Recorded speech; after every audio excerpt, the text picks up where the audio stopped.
Hello. इस video में हम लोग बात करेंगे एक नई वैकेंसी के बारे में। देखेंगे कि इस वैकेंसी में क्या क्या है, कैसे फॉर्म फिल कर सकते हैं, एग्ज़ाम पैटर्न क्या है, लास्ट डेट कब है, एग्ज़ाम फॉर्म फिल होना कब से स्टार्ट हो रहा है। ओके, तो इससे पहले pollution control board, okay, central pollution control board, इसमें कुछ वैकेंसी आई है, उसकी भी वीडियो मैंने अपलोड की है। ओके, तो उसे भी आप लोग देखिए और फॉर्म को फिल करिए। क्या डिटेल है उस वीडियो में देखिए और फॉर्म को जल्द से जल्द फिल करिए। इससे पहले ट्रेड्समैन की वैकेंसी है, उसकी भी वीडियो अपलोड की गई है, उसमें भी ढेर सारी वैकेंसी है, उसे भी देखिए और फॉर्म को फिल करिए। और इस हफ्ते बहुत सारी वैकेंसी आई है। ओके, और मैंने सारे की डिटेल बनाई है, सारे की डिटेल बता दी है आपको। जल्द से जल्द आप फॉर्म फिल करें, लास्ट डेट का वेट नहीं करना है। ओके, देखते हैं कि इस वैकेंसी में क्या है। यह वैकेंसी जो है, जैसा कि आप देख रहे हैं लिखा हुआ इसरो। इसे मैं थोड़ा पहले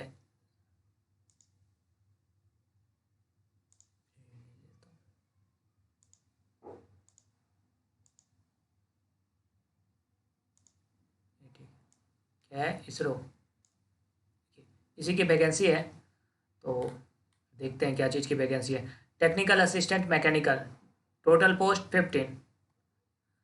out of the above one vacancy is reserve for PWD. 15 में से एक वैकेंसी पीडब्ल्यूडी कैंडिडेट के लिए रिजर्व है। इसके लिए एसेंशियल क्वालिफिकेशन है टेक्निकल असिस्टेंट मैकेनिकल। ओके, इसके लिए एसेंशियल क्वालिफिकेशन है first class diploma in mechanical engineering production engineering. इसमें technical assistant electronics and communication, इसकी टोटल चार पोस्ट है। अरे, चार वैकेंसी है। First class diploma in electronics engineering, electronics communication engineering, electronics and telecommunication engineering, electronics and instrumentation engineering. Okay, ये सारे आपके पास एसेंशियल क्वालिफिकेशन। इस सब में से कोई भी क्वालिफिकेशन है तो आप इस पोस्ट के लिए एलिजिबल है। चार ही पोस्ट है। ये ईडब्ल्यूएस के लिए 0, ओबीसी के लिए 2, एससी के लिए 1 और ईओआर के लिए 1। Technical assistant electrical, name of the post and discipline, name of the post है टेक्निकल असिस्टेंट डिसिप्लिन इलेक्ट्रिकल। और इसमें first class diploma in electrical engineering, क्योंकि इलेक्ट्रिकल इन्होंने लिखा है तो इलेक्ट्रिकल इंजीनियरिंग चाहिए इसमें। इलेक्ट्रॉनिक्स लिखा तो इलेक्ट्रॉनिक्स से रिलेटेड डिपार्टमेंट वो चाहिए। टेक्निकल असिस्टेंट मैकेनिकल है तो मैकेनिकल इंजीनियरिंग चाहिए। ओके, तो ये है post code 13, post code 018 and post code 001। तो टोटल वैकेंसी मैंने बताया कि इस पोस्ट के लिए कितनी है, उसके लिए एसेंशियल क्वालिफिकेशन क्या है। आगे ढेर सारी पोस्ट है। Post code 019 technical assistant computer science के, कंप्यूटर साइंस जैसा लिखा तो इससे रिलेटेड ये एसेंशियल क्वालिफिकेशन चाहिए, जैसा कि first class diploma in computer science engineering and computer technology. एक पोस्ट है technical assistant civil, first class diploma in civil engineering, diploma लिखा है। टोटल 3 पोस्ट है। Technician B fitter, pass in SSC matric, जो भी कहा जाए, 10th standard and ITI and fitter trade. Okay, ITI किस में चाहिए, fitter trade. Okay, technician fitter के लिए ये टोटल 20 वैकेंसी है, जिसमें 2 वैकेंसी एक्स सर्विसमैन के लिए रिजर्व है। टेक्नीशियन भी इलेक्ट्रॉनिक मैकेनिक 10th पास और आईटीआई किस में, इलेक्ट्रॉनिक मैकेनिक में। ओके, टेक्नीशियन भी वेल्डर, पास इन 10th और आईटीआई इन वेल्डर। टेक्नीशियन भी, okay, pass in ITI in mechanic refrigeration and AC trade. Okay, technician भी इलेक्ट्रिशियन, आईटीआई इन इलेक्ट्रिशियन। टेक्नीशियन भी प्लम्बर एक पोस्ट, ट्रॉट्समैन एक पोस्ट। तो इस तरह से ढेर सारी वैकेंसी है और सब के लिए पोस्ट अलग अलग है। किसी के लिए 5, किसी के लिए 1, 2, 3, 4 ऐसे करके। और अधिकांश के लिए आईटीआई डिग्री जिनके पास है वो इस फॉर्म को उस फॉर्म को भरने के लिए एलिजिबल है, 10th डिग्री आईटीआई। और अपना देख लेंगे डिपार्टमेंट कि आपने आईटीआई किस ट्रेड से किया है। हैवी व्हीकल ड्राइवर ए, टोटल 5 पोस्ट, जिसमें 3 पोस्ट एक्स सर्विसमैन के लिए रिजर्व है। तो उसके लिए ये सारा होना चाहिए। हैवी ड्राइवर है तो आपके पास हैवी ड्राइवर लाइसेंस भी होना चाहिए, 10th पास पे है। 5 years experience out of which 3 years at HVD should be required after obtaining valid HVD license. Heavy vehicle driver है, लाइट व्हीकल ड्राइवर है। ओके, फायरमैन है, फायरमैन की एक पोस्ट है, लाइट व्हीकल ड्राइवर की 2 पोस्ट है, और उनके लिए क्या चाहिए ये यहाँ पे उन्होंने लिख दिया है, कितने एक्सपीरियंस चाहिए, 3 ईयर्स एक्सपीरियंस चाहिए। तो fresher candidate not allow. Okay, ये सब पोस्ट के लिए आप फिल कर सकते हो। टेक्नीशियन भी सब तो टेक्नीशियन भी है, लेकिन कोई वेल्डर है, इलेक्ट्रीशियन है, प्लम्बर है, आप जिसके लिए एलिजिबल हैं आप उस फॉर्म को फिल करें। इन्होंने एब्रिविएशन यूज्ड जो भी हुआ है उसके बारे में बता दिया। OL का 1 लेग होता है, L का लिफ्टिंग, PWD कैंडिडेट के लिए सारा चीज़ है, BA both arms, EWS economically weaker section, ex service man, W से walking. Important conditions those who prescribe qualification experience as on the closing date of online application 24/4। Closing date क्या है? 24/4, 24 अप्रैल तब तक क्या होना चाहिए आपके पास? जो भी क्वालिफिकेशन है और जो भी एक्सपीरियंस है आपके पास होनी चाहिए। इसके बाद का है तो आप इस फॉर्म के लिए एलिजिबल नहीं होंगे। तो इस डेट तक आपके पास होनी चाहिए। ओके, अब आगे देखते हैं क्या है।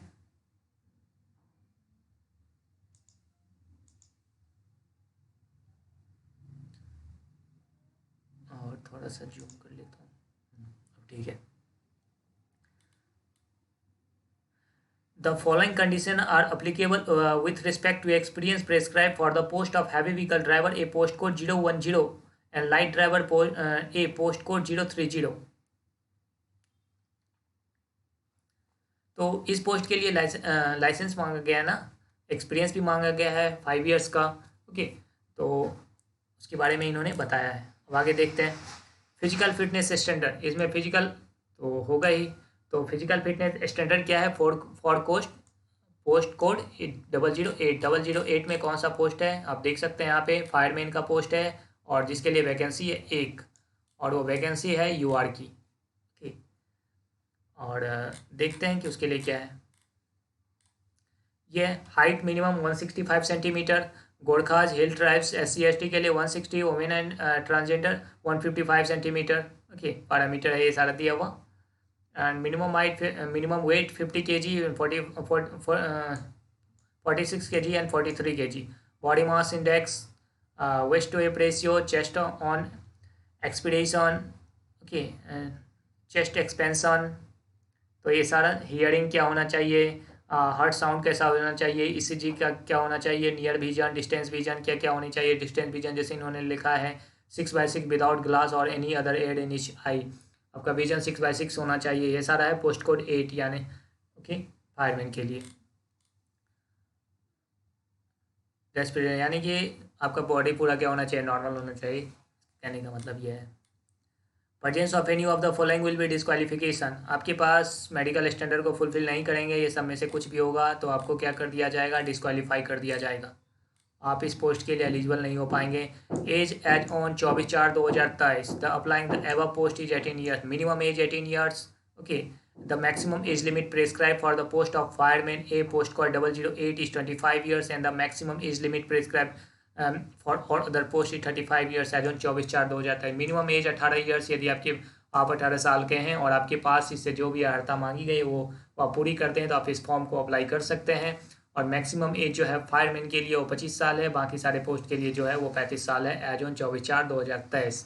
इस कट ऑफ डेट तक आपकी एज इससे ज़्यादा नहीं होनी चाहिए, नहीं तो आप नहीं फिल कर पाएंगे। कौन सी पोस्ट किस लेवल की है वो भी बता दिया है। Technician assistant post code 013 018 001 019 026। Initial minimum monthly basic पे 44,900 इतना आपका बनेगा। इनिशियल लेवल 7 की पोस्ट है और 44,900 से इतना तक सैलरी जाना है। उसके बाद पोस्ट कोड है 003 015 020 014 007 031 005 027। Technician B draftsman B level 3 की पोस्ट है, ये आपकी मिनिमम सैलरी बन रही है 008 010 030। Fireman heavy vehicle driver, light vehicle driver level 2 की पोस्ट है और आपकी सैलरी यहाँ से बनेगी। तो इन्होंने सैलरी के बारे में भी बता दिया। ओके, पे स्केल किसका क्या है वो भी बता दिया। अब आगे देखते हैं मोड ऑफ सिलेक्शन क्या होगा, किस पोस्ट के लिए क्या होगा। तो ये सारा पोस्ट है 013 018 001 019 026। तो ये सारे पोस्ट कोड हैं और नेम ऑफ द पोस्ट है। इसके लिए रिटन टेस्ट होना है और स्किल टेस्ट होना है। ओके, करिकुलम बेस्ड करने का मतलब trade related. 010030 heavy vehicle driver और light vehicle driver, written test और स्किल टेस्ट। स्किल टेस्ट में इसमें क्या होगा, क्योंकि ये ड्राइवर के लिए है तो है ड्राइविंग टेस्ट होगा। 008 फायरमैन है, written test plus skill test, physical efficiency test, medical examination. Fireman के लिए मेडिकल एग्जामिनेशन भी है, फिजिकल एफिशिएंसी टेस्ट भी है। ओके, फिजिकल एफिशिएंसी टेस्ट में आपने देखा वहाँ लिखा हुआ है सारा चीज़, विजन कैसा होना चाहिए, हार्ट साउंड कैसा होना चाहिए, आपकी हाइट क्या होनी चाहिए, छाती का फुलाव कितना होना चाहिए, ये सारी चीज़ें हैं। The final selection will be based on the scores obtain in the written test. Written test में जो मार्क्स आएंगे उसी के बेस पे आपका मेरिट बनना है। The written test will be held by means of online. आपका रिटन टेस्ट सीबीटी मोड में हो, यानी कि ऑनलाइन होगा, ऑफलाइन नहीं होगा।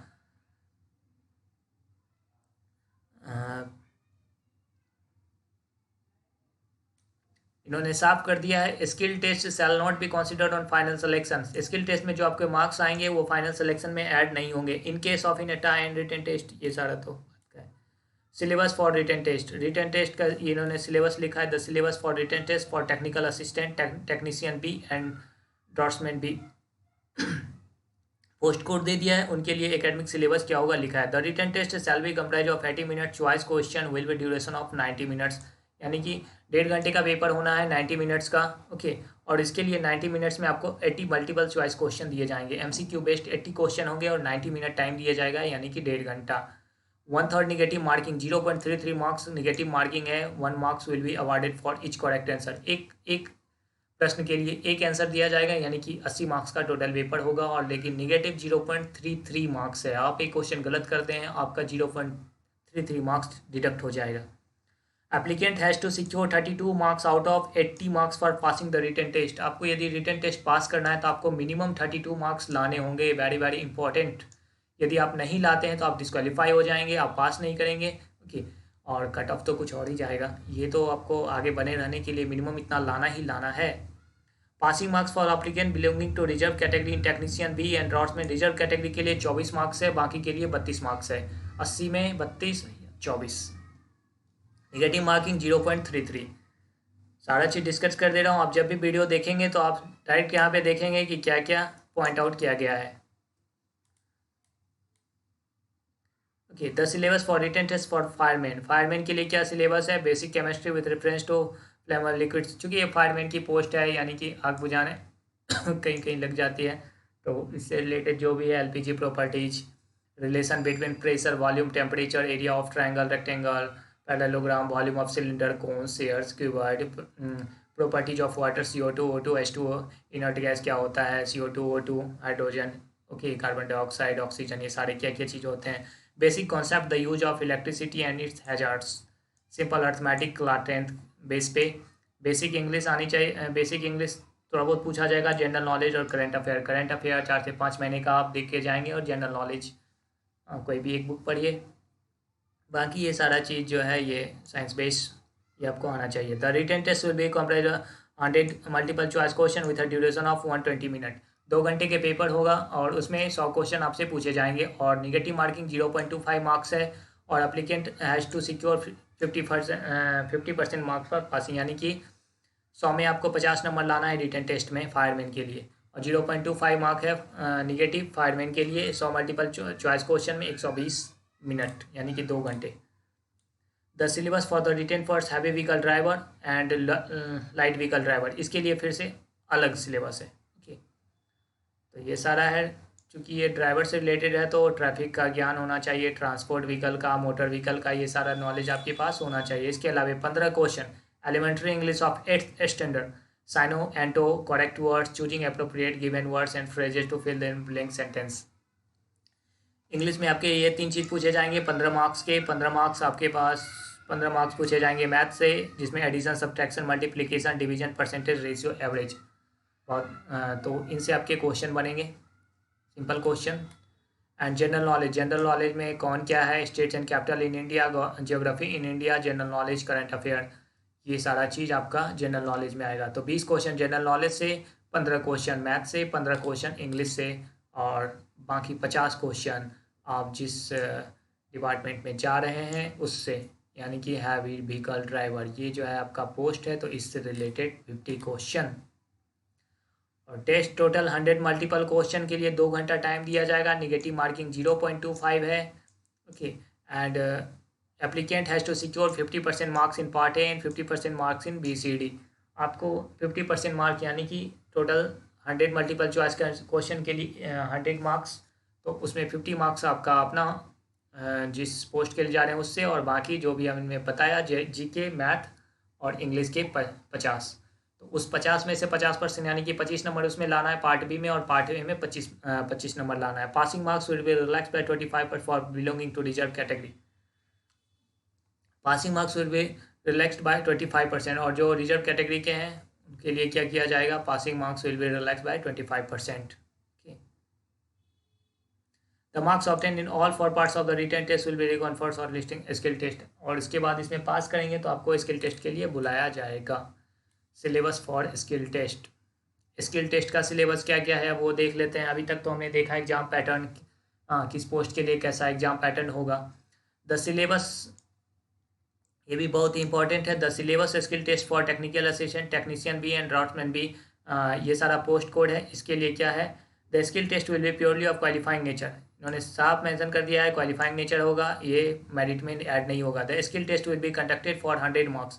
100 मार्क्स का स्किल टेस्ट होना है, out of which the applicant have to secure 50 marks for qualifying. Qualify करने के लिए आपको 50 नंबर लाना होगा।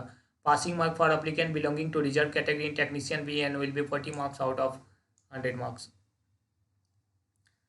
And passing marks for applicant belonging, the skill test will be qualifying. The skill test will be considered for 100 marks, out of it the applicants have to secure 50 marks for qualifying. Okay, and जो reserve category के हैं ये तो 50 जो unreserved category के हैं उनके लिए, जो रिजर्व कैटेगरी के हैं उनको 100 में 40 मार्क्स लाना होगा। Okay, and the applicants you have qualified, और जो रिटन टेस्ट में क्वालिफाई होंगे candidate short listed for the skill test in 1:5 with a minimum of 10 applicants, with a minimum of 10 applicants for a post। 1:5 के ratio में क्या किया जाएगा, बुलाया जाएगा। ओके, जो भी रिटन टेस्ट पास करेंगे स्किल टेस्ट के लिए किस रेशियो में बुलाया जाएगा, 1:5। और ये सारे पोस्ट के लिए यानी कि हैवी व्हीकल ड्राइवर और लाइट व्हीकल ड्राइवर के लिए क्या है, 100 नंबर का आपका स्किल टेस्ट होगा, जिसमें अनरिजर्व कैंडिडेट को 60 मार्क्स लाना है, और 1:10 के रेशियो में बुलाया जाएगा स्किल टेस्ट के लिए। ओके, एंड और दूसरी कैटेगरी को इसमें कोई रिलैक्सेशन नहीं दिया गया है, सबको 60 मार्क्स ही लाना है। फायरमैन के लिए देख लेते हैं। फायरमैन के लिए क्या है, the applicant who have qualified written test and meeting the prescribed preliminary examination norms will be shortlisted the skill test in 1:50 ratio. 1:50 के रेशियो में बुलाया जाएगा। ओके, किसके लिए, एक ही तो पोस्ट है फायरमैन की। The physical efficiency test will be conducted in 2 stage. Those applicants who qualify stage 1 PET shall be allowed to undergo second PET। Okay, दो तरह का PET इसमें लिया जाएगा। इसमें देख रहे हैं qualification criteria applicants of age 1500 metre run 7 minute में 1.5 किलोमीटर दौड़ना होगा। Okay, age up to 40 years, age up to 40 years 40 साल से अधिक वाले व्यक्ति को 8 मिनट दिया जाएगा। ये स्टेज 1 हुआ। इसमें क्वालिफाई कर जाएंगे कैंडिडेट, तो उन्हें स्टेज 2 के लिए बुलाया जाएगा। इसमें क्या होगा, rope climbing using only hands 5 metre from ground level. Okay, female के लिए 4.5 मीटर फ्रॉम ग्राउंड लेवल, तो इस तरह का है। और फीमेल के लिए दौड़ना कितना है, 4 मिनट में 800 मीटर। ओके, एंड फीमेल के लिए जो 40 ईयर्स से ऊपर के हैं 5 मिनट में 800 मीटर। तो ये दौड़ वाला है। और बाकी स्टेज सेकेंड में ये करना है, लॉन्ग जंप करना है, 100 metre run shoes with spikes not allowed, लिख दिया है स्पाइक्स वाला शूज नॉट अलाउड। ओके, तो ये सारा सेकेंड स्टेज में फायरमैन के लिए है। The weight of a human dummy will be 64 kg for main and 50 kg for women and transgender. इन्होंने ये लिख दिया, जैसे लिखा ना कैरिंग ह्यूमन डमी ह्यूमन को क्या करना है, शायद उससे कुछ एक्टिविटी कराई जाएगी, by human man is lift, उसे उठाना होगा। तो human dummy will be 64 kg for man के लिए उसका वेट 64 kg हो जाएगा, और वुमेन के लिए 50 kg डमी ह्यूमन का। Okay, 3 attempts will be allowed in long jump. event alone. Only one attempt will be provided in all other events. Long jump के लिए 3 अटेम्प्ट दिया जाएगा, बाकी के लिए 1 अटेम्प्ट दिया जाएगा. Best of 3 attempt will be consider, और 3 अटेम्प्ट में जो आपका बेस्ट होगा लॉन्ग जंप में वो आपको कंसिडर कर लिया जाएगा, बाकी के लिए 1. तो और यहाँ पे ये प्रोसेस दिया है कि कैसे अप्लाई करना है हमें. ओके, आपके पास बैंक पासबुक होना चाहिए, बैंक पासबुक, एक बैंक अकाउंट आपका अपना. तो ये सारा चीज़ है. और फायरमैन है तो इसके लिए क्या क्या होना चाहिए, 10th का सर्टिफिकेट, 12th का आधार कार्ड होना चाहिए या फिर driving licence. Okay, caste certificate जो भी है, discharge certificate, ex serviceman, permission for present employer for applying for the post, bank passbook front page for refund purpose, physical medical examination, PEME certificate. तो आपके पास bank का एक passbook होना चाहिए जिसपे सारा मेंशन हो, बैंक का डिटेल, आपका detail. The format of the file, जो भी फाइल अपलोड करेंगे उसका file size, maximum file size 10 MB से ज़्यादा नहीं होना चाहिए.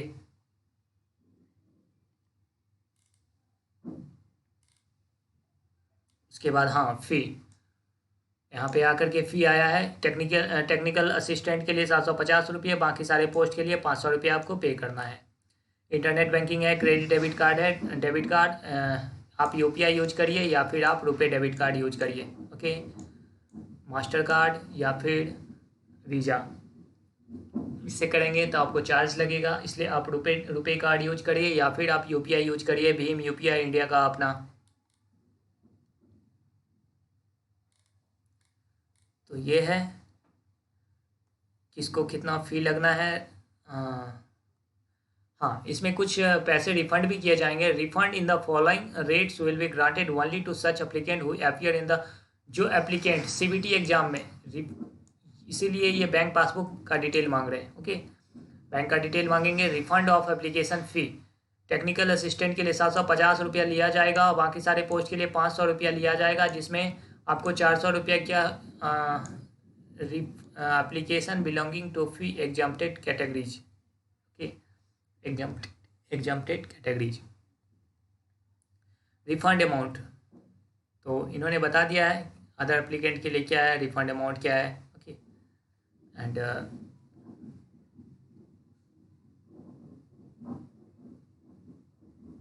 applicant belonging to SC, ST, ex-serviceman, person with benchmark disability categories and women applicant belonging to free exempted categories.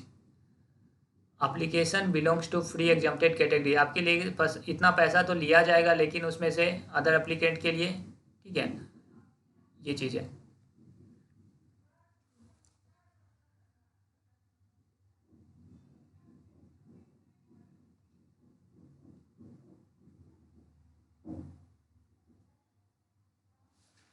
यानी कि इसमें आपको फी भी रिफंड किया जाएगा. Refund of application fee will not be done in any scenario and such request will be, refund of application fee will not be done in any other scenario. Okay, तो ये चीज़ है, एक बार में इतने पैसे लिए जाएंगे लेकिन आपको रिफंड किया जाएगा. अदर एप्लीकेंट को रिफंड इतना किया जाएगा. ओके, ये चीज़. और जो एग्जाम्प्टेड कैटेगरी में आते हैं SC, ST, एक्स सर्विसमैन, इनको ये सारा. ओके, तो ये भी हो गया. आपको क्या रिफ़ंड किया जाएगा, क्या फ़ी देना है, जनरल इंस्ट्रक्शन है. ऑनलाइन 27 मार्च 2023 से शुरू हो चुका है ये फॉर्म भराना और 24 अप्रैल 2023 तक ये भराएगा. ओके, तो ये है कंप्लीट इन्फॉर्मेशन इस वैकेंसी की जो कि मैंने आपको दी है. तो ये इसरो की वैकेंसी है और इसरो में ढेर सारे पोस्ट है और उसके अपने अपने अलग अलग पोस्ट की अलग अलग वैकेंसी है और उसकी अलग अलग एसेंशियल क्वालिफिकेशन है. ओके, तो आप जिस भी पोस्ट के लिए एलिजिबल हो जल्द से जल्द फिल करिए. इसे मैं थोड़ा छोटा कर लूँ. तो आपको जल्द से जल्द फिल करना है, लास्ट डेट का वेट नहीं करना है. आज से फॉर्म फिल होना स्टार्ट हो गया. मैं आपको फॉर्म फिल करके प्रॉपर दिखा दूंगा कि कैसे फॉर्म को फिल करना है. आप इस चैनल के साथ बने रहिए. आगे आने वाली जो भी वैकेंसी है मैं उसकी डिटेल लेकर के आता रहूँगा. इसके अलावा उस फॉर्म को फिल कैसे करना है, इस फॉर्म उसके बारे में भी मैं आपको बताता रहूँगा. ओके, एंड आपको ये वीडियो कैसा लगा आप कमेंट में ज़रूर करें, क्या इम्प्रूवमेंट की ज़रूरत है उसे भी आप कमेंट में बताएं। ओके एंड ओके, तो इस वीडियो में इतना ही है। इस फॉर्म में आई थिंक मैंने सारा डिटेल बताने की कोशिश की है, जहाँ पे भी जो इम्पोर्टेंट है उसे मैंने हाईलाइट कर दिया है। आप उसे कहीं पे भी कोई भी फॉर्म में प्रॉब्लम हो इस वीडियो को देखिए। ओके एंड ओके, धन्यवाद। हमारे चैनल के साथ बने रहिए और आपको वीडियो अच्छा लगता है तो आप इस चैनल को सब्सक्राइब करिए, वीडियो को लाइक करिए, शेयर करिए, अधिक से अधिक लोगों को इस चैनल के बारे में बताइए। धन्यवाद।